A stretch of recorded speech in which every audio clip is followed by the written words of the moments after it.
Y'all like my hat? Look at this. That's a nice hat. Wow. Ching. Look at that hat. Yo, Kpaceguy here. What's going on YouTube? Welcome back to the channel and welcome back to part number 5 of do's and don'ts for all my home theater noobs out there. So before we get started with this video, I put on the community tab on YouTube, I asked you guys to leave me some questions because we're doing a question and answer video coming up very, very soon. So please go to the community tab and leave me any questions you have, home theater related, personal questions, whatever you have, ask me that, as well as you can leave them here on this video as well. I think it makes sense since this is a do or don't video. Leave me any questions you guys have in the comment section or on the community tab. Also hit that subscribe button while you're down there.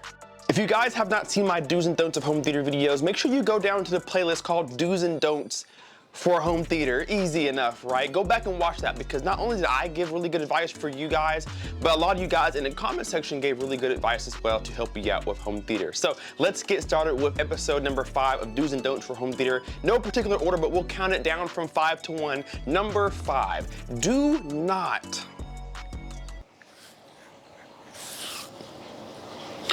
not stack your equipment on top of each other, especially if it's a piece of equipment that emits heat, like a receiver or an amplifier. Don't stack your equipment literally on top of each other. Reason being is because whatever's on the bottom sends heat up, because we all know heat rises. So whatever's on the bottom is going to heat up whatever is on top. And it's going to continue to happen, and to happen. And one of the biggest things that fries equipment besides dust is heat.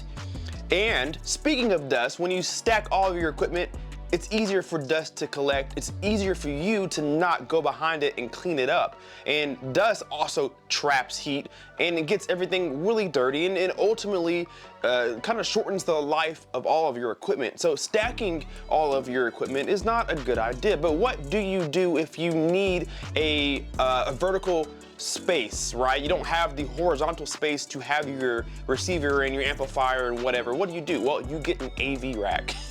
Put it all in an AV rack because AV racks put space in between each of your equipment, at least 3 inches to 6 inches, and those racks have vents to let that air escape.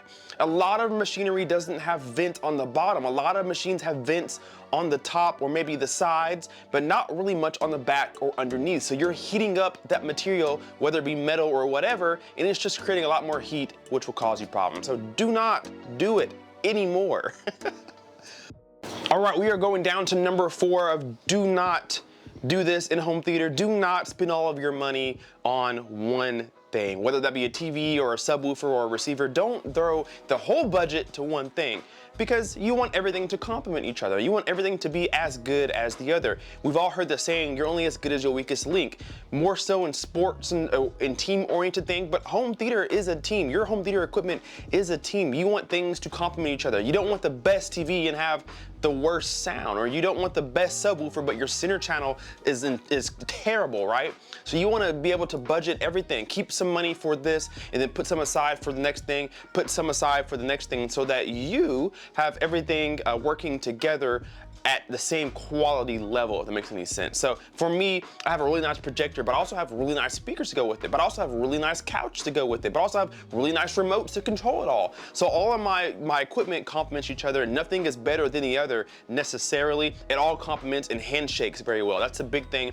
With technology rapidly moving, things have to handshake well or they're no longer compatible. So don't spend all your money on one thing and then you have to wait years to upgrade something else, and then by that time, that thing that you spent all your money on is now obsolete. It's just so much, right? So don't spend all your money on one thing. Make sure everything complements each other. All right, number 3 of do's and don'ts of home theater for my noobs out there. Now, while you're watching this, what I want you to do is go down to the comment section and be honest with me. Out of this list of 5, what are you guilty of? I want to know down below in the comment section. But number 3 is going to be, do not put both of your subs in the front. 2, if you have 2 or more, don't put them all in the front, especially if your room is smaller. The reason being is because the point of dual subs is to get even bass. But if you put all your subs in one general area, you're not benefiting from that dual sub. You may get a little more volume, a little more output, but you're not getting any more even bass than you would have with just one subwoofer. You want to try to at least have them adjacent. If you have one in the front left, maybe put one in the back right. Or if you have one on the left side wall, maybe put another one on the right side wall. But you want them to be kind of opposite of each other, kind of looking diagonal from each other if you can, so that you have the best chance of getting the benefits of dual subs, which is to try to give the room the most even responsive bass that you can. If you have all your subs up front in between the left and the right speaker, depending on how narrow or wide your setup is, you may not be benefiting from having two subs at all. Even if you have really good subs, it does not matter if they're not placed well. So do not put all your subs up front. If you have 4, maybe 2 up front, 2 in the back. If you have 3, maybe 1 in the front, 2 in the back, maybe 1 in the front, 1 on the side, 1 in the back. But you want them to kind of, be adjacent to each other so that they have the best chance of being even around the room. So don't put the subs up front. Now, number 2 on this list is a big one for me. This is coming straight from Kpaceguy's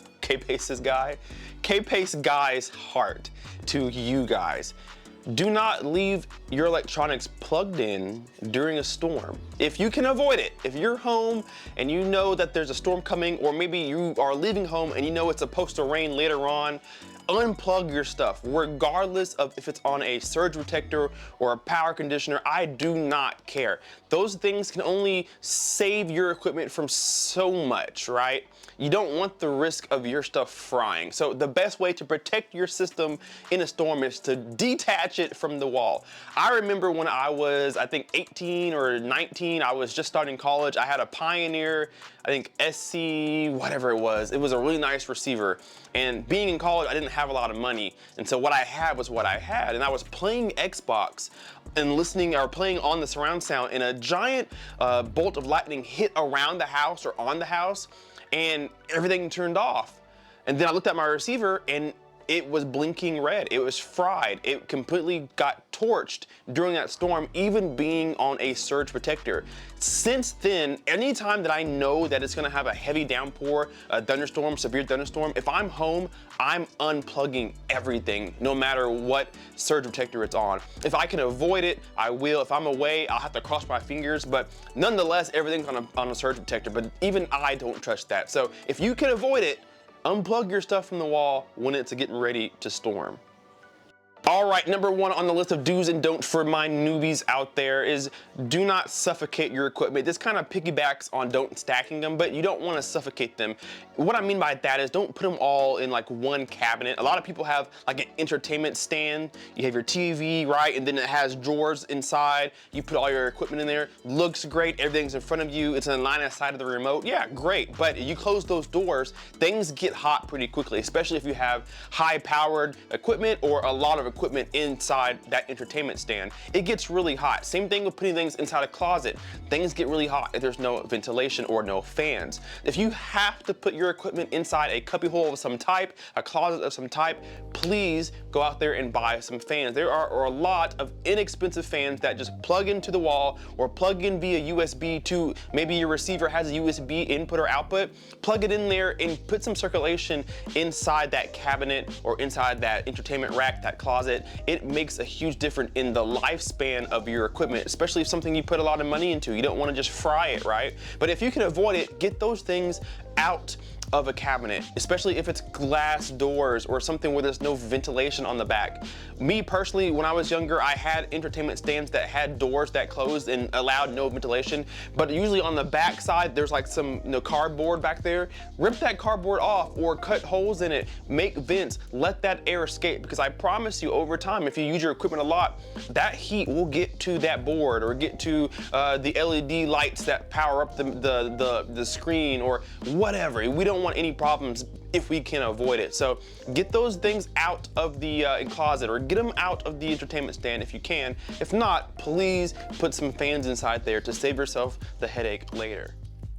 All right, guys, that's gonna do it for 5 do's and don'ts of home theaters for my noobs out there. Please, down below, let me know out of these 5, which ones were you guilty of? Be honest, we've all done it. Also, if you have some tips that I didn't mention in this episode, please go down to the comment section below and leave me some of your do's and don'ts of home theater that has saved you money or taught you a lesson in the past. Let me know those down below, as it will help a lot of people. Hit that like button, hit that comment button, and make sure that you leave me a question for a Q&A video coming up as well. Hit that subscribe button, and we will see you in the next video. Kpaceguy out. Peace.